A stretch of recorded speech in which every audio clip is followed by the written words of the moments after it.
Ko'p mijozlarimiz prozrachniy bron plyonkadan qora bron plyonkga o'tib olishdi. Buni sababini azizlar tushuntiraman. Xitoyning qora mashinlarimi yoki nemetskiy mashinlarda qora deb aytiladi, lekin tim qora bo'lmaydi. Xitoy mashinlarida baklajan svet bo'ladi, nemetskiy mashinlarda esa pudrasi bo'ladi. Bizlarning bron plyonkamiz esa umuman pudrasi yo'q, qop-qora oynadan bo'lib turadi. Uni ko'rsangiz bo'ladi, ikkisining farqini. Xullas bu GLS 450 ga poni kuzovini qora bron plyanka bilan qaplab berganmiz. Video davomida jarayonlarni kuzatsangiz bo'ladi.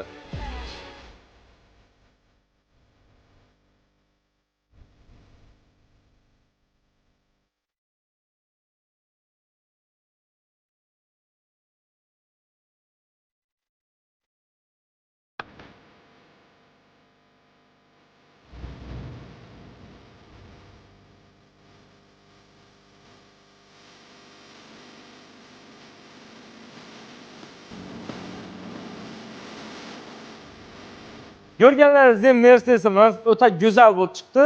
Bunga katta motorli mashina haydasizlarmi yoki elektromobil haydasizlarmi sizlarga antiradar kerak bo'ladi. Sababi hozir shaharda ham ko'p radarlar qo'yildi. Biz sizlarga Neoline kompaniyasining radarlarini taklif etamiz. 2 yil kafolati bilan O'zbekistonning barcha aksessuar sotuvchi magazinlaridan so'rasangiz bo'ladi. Eng zo'ri Neoline bo'ladi. Kompleks tuning xizmatlari bo'yicha Comfort Tuning'da kutib qolamiz. Sifatli xizmatlar bilan sizlarni xursand qilamiz. Comfort Tuning xalqqa xizmat qilish uchun shu yerdamiz.